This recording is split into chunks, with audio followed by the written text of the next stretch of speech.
कहानी की शुरुआत में हमें एक घना जंगल दिखाई देता है जहां दूर दूर तक इंसान या किसी जानवर का कोई निशान नजर नहीं आता। इसी जंगल के बीच से एक नदी गुजर रही होती है और उस नदी पर एक छोटी सी बोट आगे बढ़ रही होती है। इस बोट में फॉरेस्ट ऑफिसर गैवी अपने हेल्पर विंस्टन के साथ मौजूद होती है और दोनों इस सुनसान जंगल में किसी खास रिसर्च के सिलसिले में आए होते हैं। दोनों ने जंगल के कई हिस्सों में कैमरे लगा रखे होते हैं क्योंकि वह इस इलाके में कुछ रिसर्च कर रहे होते हैं। गैवी साथ साथ एक ड्रोन भी उड़ा रही होती है जो बोट के आगे हवा में जाकर रास्ते का जायजा ले रहा होता है। अचानक ड्रोन जंगल के बीच एक जगह नीचे उतरने लगता है। गैवी उसकी कैमरा फीड देखती है तो उसे वहाँ किसी इंसान जैसी शक्ल दिखाई देती है। वह तुरंत उसी जगह को करीब से देखने लगती है, लेकिन तभी ड्रोन अचानक उलटने पलटने लगता है और कुछ ही पल में उसका सिग्नल खत्म हो जाता है। गैवी को यकीन हो जाता है कि वहाँ कोई मौजूद था और उसी ने ड्रोन को नुकसान पहुँचाया है। विंस्टन गैवी की बात सुनकर उसे जंगल के अंदर जाने से रोकता है। उसका कहना होता है कि उन्होंने पहले ही जंगल में कई कैमरे लगा रखे हैं, इसलिए बाद में रिकॉर्डिंग देखकर पता लगाया जा सकता है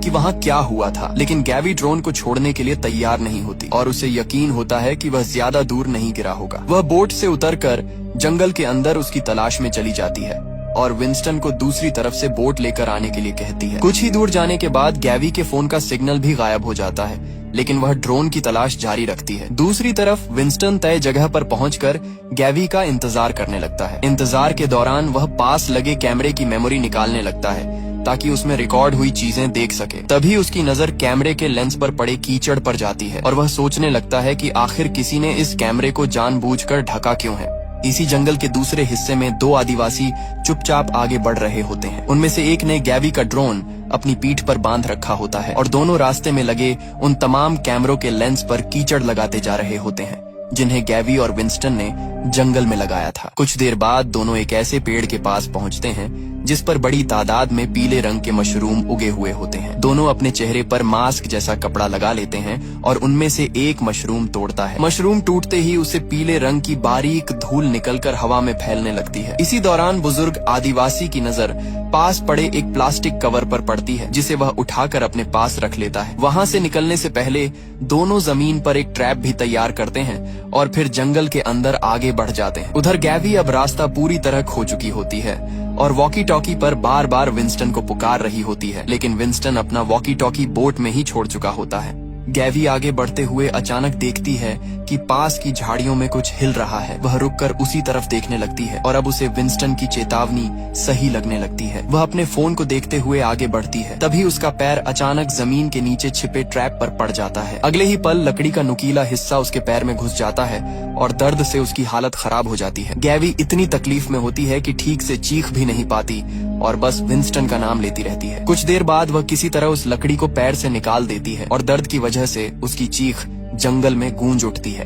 उसकी आवाज विंस्टन तक पहुंच जाती है और वह तुरंत उसे तलाश करने के लिए निकल पड़ता है, लेकिन बोट तक पहुंचकर वॉकी टॉकी उठाने के दौरान बोट अचानक हिल जाती है और वॉकी टॉकी पानी में गिर जाता है। अब विंस्टन चाहकर भी गैवी से संपर्क नहीं कर सकता।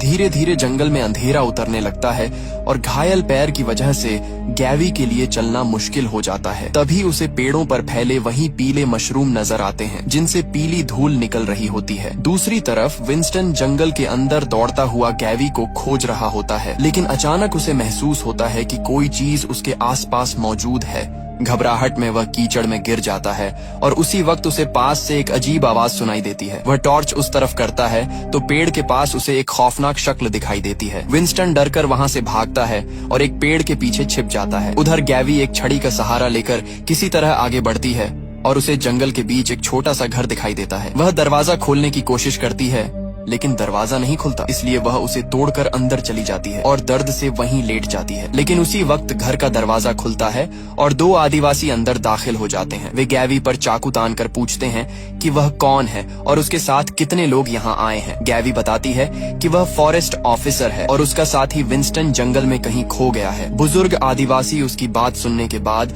उसके घायल पैर को देखता है, चाकू नीचे रख देता है और तुरंत उसके घाव की मरहम पट्टी शुरू कर देता है। घायल गैवी का इलाज करते हुए बुजुर्ग के साथ एक छोटा लड़का भी नजर आता है। यह लड़का जंगल में मिले कीड़े मकोड़ों और दूसरी चीजों को साफ करके खाना तैयार कर रहा होता है। गैवी उससे उसका नाम पूछती है तो वह सिर्फ इतना बताता है कि उसका नाम ब्रैंडन है और इसके बाद खामोश हो जाता है। गैवी जब उसके साथ मौजूद दूसरे लड़के के बारे में पूछती है तो बुजुर्ग बताता है कि उसका नाम स्टीफन है और वह बोल नहीं सकता।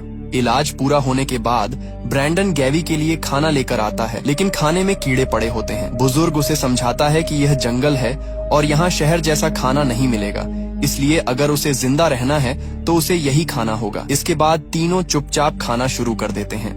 दूसरी तरफ विंस्टन उस डरावनी शक्ल को देखने के बाद जंगल में भागता हुआ एक जगह छिप जाता है। वह लगातार पीछे देख रहा होता है क्योंकि उसे डर होता है कि वह चीज अभी भी उसके पीछे मौजूद है। उधर आदिवासी एक खास चीज जलाकर उसका लेप तैयार करते हैं और उसे गैवी के घायल पैर पर लगाने लगते हैं। बुजुर्ग स्टीफन को भी उस लेप को लगाने का काम देता है। स्टीफन अभी कम उम्र का है और जंगल से बाहर की दुनिया के बारे में उसे लगभग कुछ भी मालूम नहीं होता। जब वह गैवी के पैर पर लेप लगाता है तो उसके घाव को गौर से देखने लगता है। इसी दौरान गैवी को अचानक एक अजीब मंजर दिखाई देता है जिसमें उसके पूरे शरीर पर छोटे छोटे मशरूम उग आते हैं।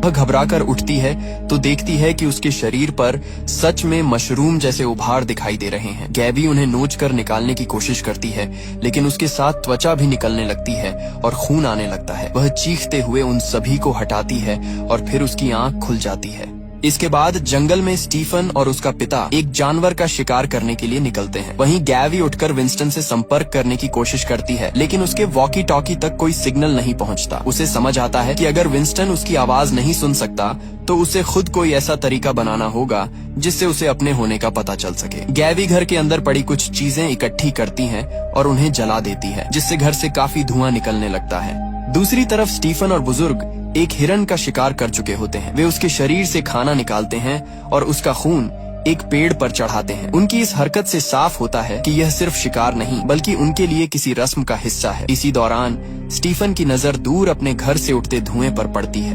गैवी आग के बाद बची चीजों को देख रही होती है, तभी उसकी नजर लकड़ियों के नीचे बनी एक खाली जगह पर पड़ती है। वह वहाँ से एक तस्वीर निकालती है जिसमें एक औरत दिखाई देती है। तभी अचानक दरवाजा खुलता है और आदिवासी अंदर आ जाते हैं, इसलिए गैवी जल्दी से तस्वीर छिपा लेती है। बुजुर्ग उसे देखकर नाराज होता है और समझाता है कि दिन के वक्त इस तरह आग नहीं जलानी चाहिए क्योंकि आग सिर्फ रात में इस्तेमाल की जाती है। वह आग बुझा देता है और रात होने के बाद घर में दोबारा खाना तैयार होने लगता है। इसी दौरान गैवी बुजुर्ग से पूछती है कि वह स्टीफन को स्कूल क्यों नहीं भेजता और उसे इस जंगल में ही क्यों रखता है। फिर वह उसकी पत्नी के बारे में पूछती है। बुजुर्ग बताता है कि करीब 13 साल पहले उसकी पत्नी को बोन कैंसर हुआ था और डॉक्टरों ने भी जवाब दे दिया था।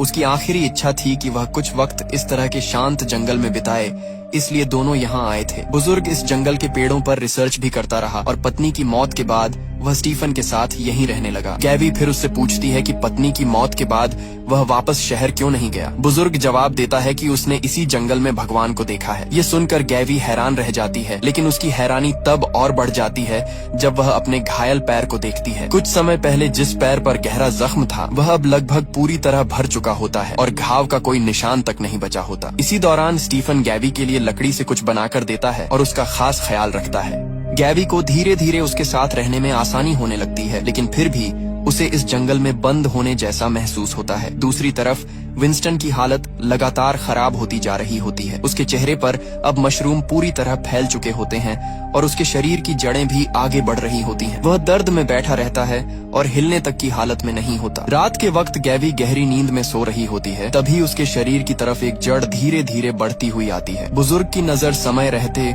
उस पर पड़ जाती है और वह तुरंत गैवी का मुंह बंद करके उसे दूसरी तरफ कर देता है। बाहर पूरा घर कुछ खौफनाक क्रिएचर्स से घिरा हुआ होता है। स्टीफन अपना धनुष और तीर तैयार कर लेता है, जबकि बुजुर्ग गैवी को कीचड़ देता है और उसे अपने शरीर पर लगाने को कहता है। वह साफ हिदायत देता है कि चाहे कुछ भी हो जाए गैवी को बिल्कुल आवाज नहीं करनी है। तभी बाहर से किसी चीज के अंदर आने की आहट सुनाई देती है और पास की एक दरार से जड़ घर के अंदर घुसने लगती है। गैवी उसे देखकर चीखने वाली होती है, लेकिन बुजुर्ग तुरंत उस जड़ को काट देता है। जड़ कटते ही उसमें से धूल निकलती है और बुजुर्ग फौरन अपनी नाक बंद कर लेता है। इसके बाद दरवाजे के पास एक अजीब क्रिएचर दिखाई देता है। शक्ल से वह इंसान जैसा लगता है, लेकिन उसका सिर बुरी तरह फटा हुआ होता है और उसी जगह से मशरूम बाहर निकले हुए होते हैं। वह अंदर आता है, लेकिन उसे दिखाई नहीं देता और सिर्फ आवाज के सहारे आसपास की चीजों को महसूस करता है। धीरे धीरे वह गैवी की तरफ बढ़ने लगता है। स्टीफन गैवी को बिल्कुल शांत रहने का इशारा करता है और उसके पीछे से हमला करने की तैयारी करता है। तभी गैवी खुद उसके पैर पर चाकू मार देती है और स्टीफन भी उसकी छाती में चाकू घुसा देता है। क्रिएचर के शरीर से निकला खून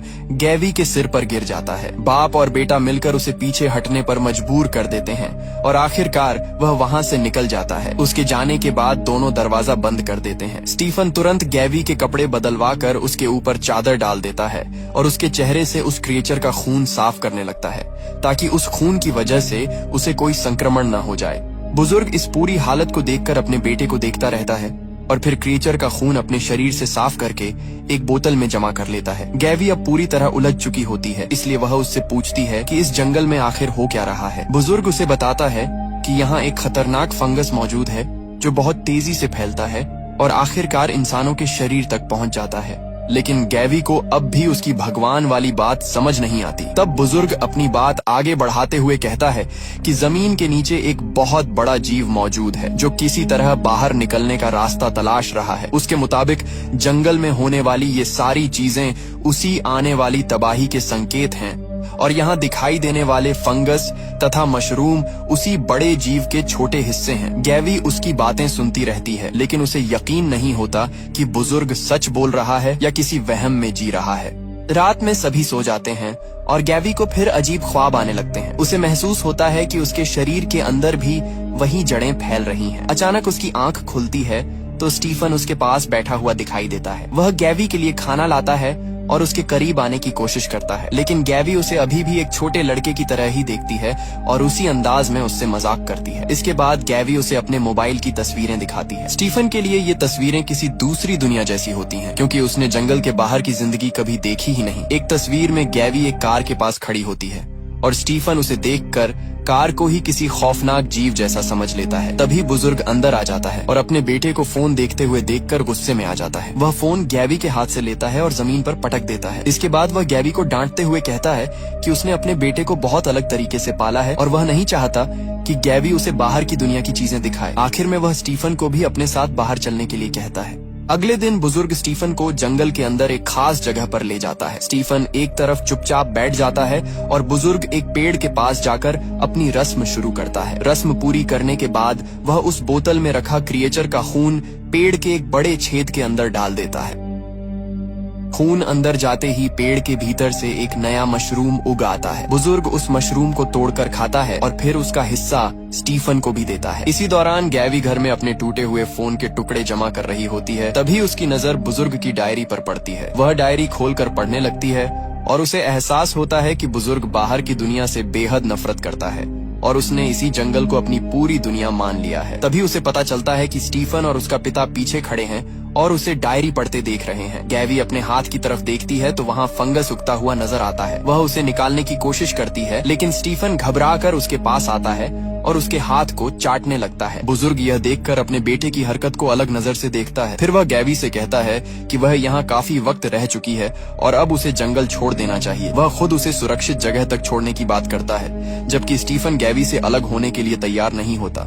गैवी जाने के लिए तैयार हो जाती है, लेकिन वह बुजुर्ग से कहती है कि स्टीफन को भी उसके साथ भेज दे। उसका कहना होता है कि वह स्टीफन को पढ़ाएगी, लिखाएगी और उसे जंगल से बाहर की दुनिया समझाएगी। बुजुर्ग साफ मना कर देता है और कहता है कि स्टीफन की जिंदगी के लिए जितनी चीजें जरूरी हैं, वह सब वह इसी जंगल में सीख चुका है। इसके बाद वह गैवी को घर से बाहर लेकर चल पड़ता है, जबकि स्टीफन वहीं रह जाता है। जंगल में आगे बढ़ते हुए गैवी के मन में लगातार सवाल उठ रहे होते हैं। वह बुजुर्ग से पूछती है कि वह 13 साल से इसी जंगल में रह रहा है। यहाँ के लोग एक एक करके फंगस से संक्रमित हो रहे हैं और अब वह खुद भी संक्रमित हो चुकी है। फिर उसके शरीर पर इसका कोई असर क्यों नहीं होता? गैवी को यकीन होता है कि बुजुर्ग उससे कुछ छिपा रहा है, लेकिन वह किसी सवाल का जवाब नहीं देता और बस उसे चुपचाप अपने साथ चलने को कहता है। चलते चलते उन्हें जमीन पर विंस्टन की टॉर्च पड़ी हुई मिलती है। गैवी उसे देखते ही रुक जाती है और आसपास ध्यान से देखने लगती है। पास में वही कैमरा भी पड़ा होता है जिसकी मेमोरी विंस्टन ने पहले बदली थी।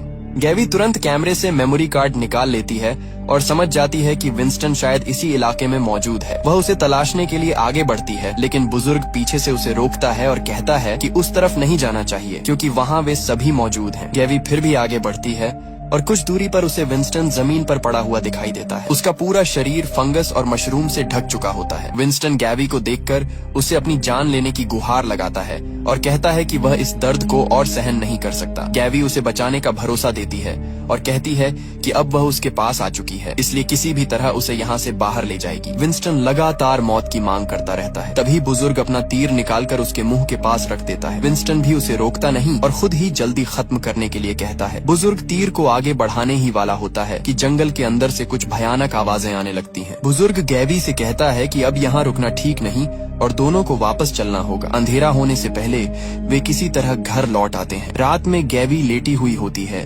तभी उसे अपने पैर के ऊपर खुजली महसूस होती है। वह कपड़ा हटाकर देखती है तो वहाँ भी मशरूम उग चुके होते हैं। गैवी घबराकर बुजुर्ग से कहती है कि उसे पता है उसके पास इसका इलाज जरूर होगा और वह उसे बचा सकता है।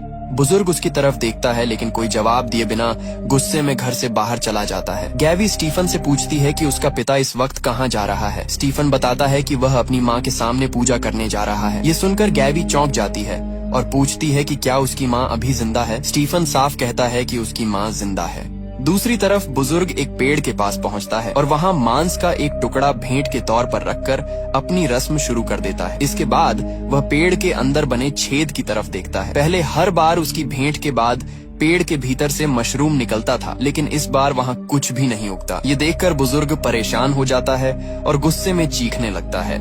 उसके आसपास का माहौल भी अचानक लाल होने लगता है। उधर घर के अंदर गैवी और स्टीफन साथ बैठे बातें कर रहे होते हैं। गैवी उसे समझाती है कि अगर वह उसके साथ शहर चले तो वह उसका बहुत ख्याल रखेगी। स्टीफन जवाब देता है कि उसके पिता ने उसे बताया है कि शहर के लोग खतरनाक होते हैं और बहुत जल्दी मर जाते हैं। वह अपने पिता को छोड़कर जाने से इनकार कर देता है। तभी बुजुर्ग दोनों को साथ देख लेता है और फिर स्टीफन को अपने साथ चलने के लिए कहता है। बुजुर्ग स्टीफन को उसी पेड़ के पास लेकर जाता है और वहाँ फिर पूजा करके भेंट चढ़ाता है। पेड़ से निकले मशरूम को वह खुद खाता है और एक मशरूम स्टीफन को भी देता है, लेकिन इस बार स्टीफन उसे खाने के बजाय अपने पास रख लेता है। बुजुर्ग उसकी इस हरकत को देखकर हैरान होता है। स्टीफन तुरंत वहाँ से भागकर घर पहुँचता है और अपने पिता के लौटने से पहले वही मशरूम गैवी के मुंह में डाल देता है। वह उसे जल्दी से खाने के लिए कहता है क्योंकि उसे डर होता है कि पिता के आने से पहले यह काम हो जाना चाहिए। गैवी मजबूरी में मशरूम खा लेती है और कुछ ही देर में उसके पैर पर उगा फंगस गायब होने लगता है। उसका घाव भी ठीक होने लगता है। गैवी तुरंत समझ जाती है कि इसी मशरूम में उसके संक्रमण को रोकने की ताकत है। तभी बुजुर्ग घर वापस आता है और गैवी की हालत देखकर समझ जाता है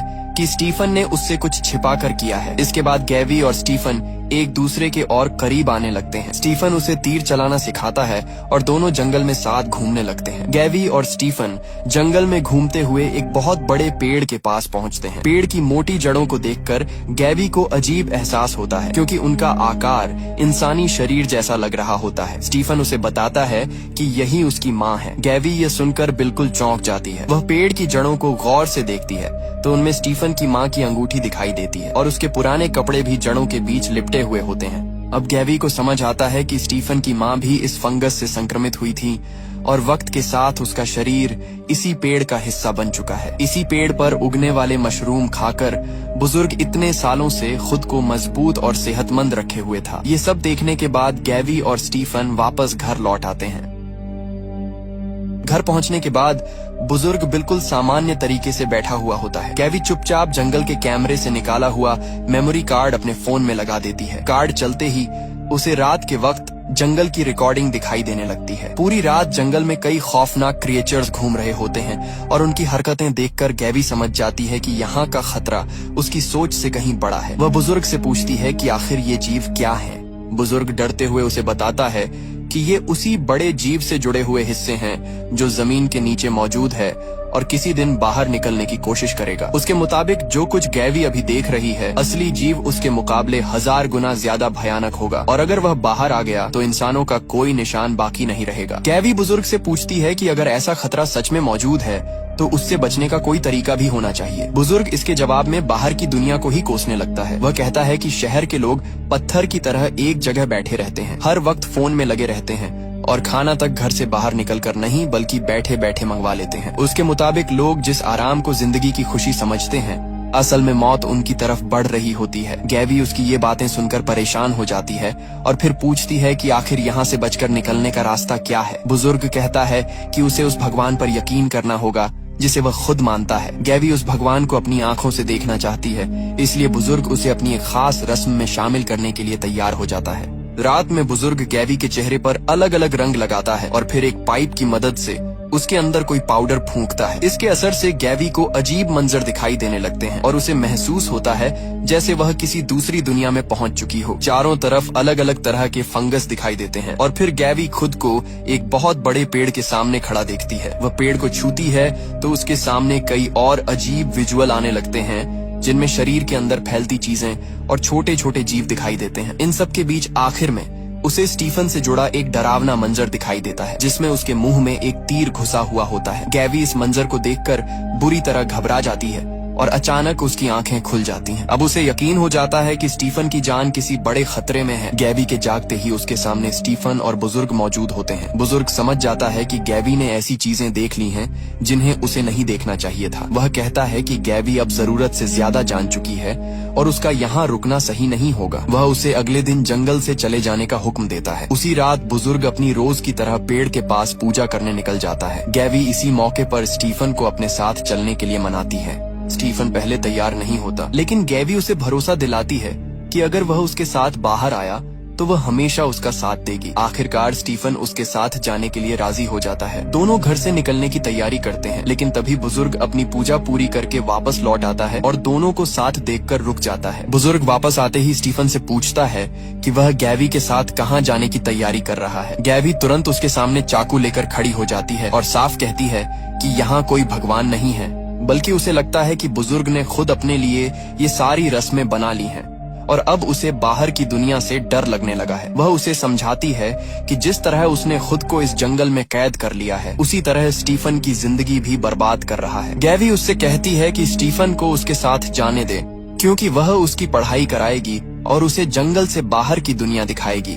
बुजुर्ग इसके बाद अपने बेटे से ही पूछता है कि क्या वह सच में अपने पिता को छोड़कर जाना चाहता है। स्टीफन अपने पिता के साथ बिताई पूरी जिंदगी को देखते हुए गैवी के साथ जाने से इनकार कर देता है और कहता है कि वह अपने पिता को छोड़कर कहीं नहीं जाएगा। गैवी उसे पीछे से कई बार पुकारती है, लेकिन स्टीफन वापस नहीं आता और आखिरकार बाप बेटा एक तरफ चले जाते हैं। गैवी भी जंगल से बाहर निकलने के लिए दूसरी तरफ चल पड़ती है, लेकिन कुछ दूर जाने के बाद उसे स्टीफन के बारे में याद आता है। उसे उस विजन की बात याद रहती है जिसमें स्टीफन को खतरे में देखा था, इसलिए वह उसे अकेला छोड़कर जाने का फैसला बदल देती है। तभी अचानक उसकी नजर जंगल में घूमते उसी मशरूम वाले क्रिएचर पर पड़ती है। गैवी तुरंत छिप जाती है, क्योंकि वह समझ जाती है कि अगर क्रिएचर ने उसे देख लिया तो बचना मुश्किल होगा।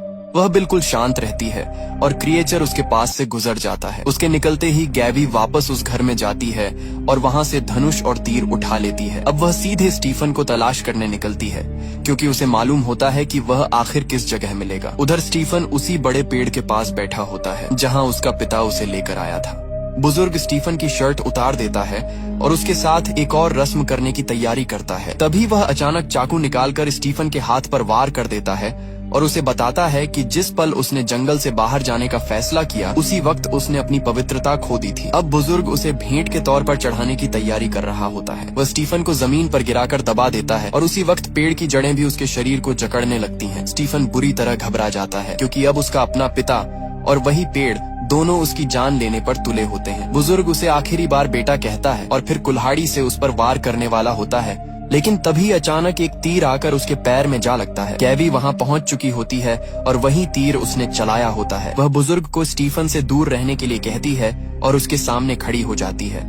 बुजुर्ग गैवी पर हमला करता है और एक जोरदार वार से उसे जमीन पर गिरा देता है। उसी वक्त मशरूम से भरा वह क्रिएचर भी वहां पहुंच जाता है और गैवी की तरफ बढ़ता है। स्टीफन तुरंत उसकी तरफ जाता है और उस क्रिएचर पर पूरी ताकत से हमला करने लगता है। बुजुर्ग भी गैवी को खत्म करने की कोशिश करता है, लेकिन इससे पहले कि वह उस पर वार कर सके, स्टीफन पीछे से अपने पिता के शरीर में चाकू घोंप देता है। बुजुर्ग घायल होकर जमीन पर गिर जाता है। दूसरी तरफ स्टीफन और गैवी मिलकर उस क्रिएचर को भी खत्म कर देते हैं। अब स्टीफन गैवी से कहता है कि यहाँ रुकना ठीक नहीं है और दोनों को तुरंत भाग जाना चाहिए। वह गैवी को लेकर अपने लकड़ी के घर में वापस पहुँचता है। दोनों अंदर तो आ जाते हैं, लेकिन जो कुछ हुआ है उससे दोनों बुरी तरह घबराए हुए होते हैं और कुछ देर तक बस एक दूसरे को देखते रहते हैं।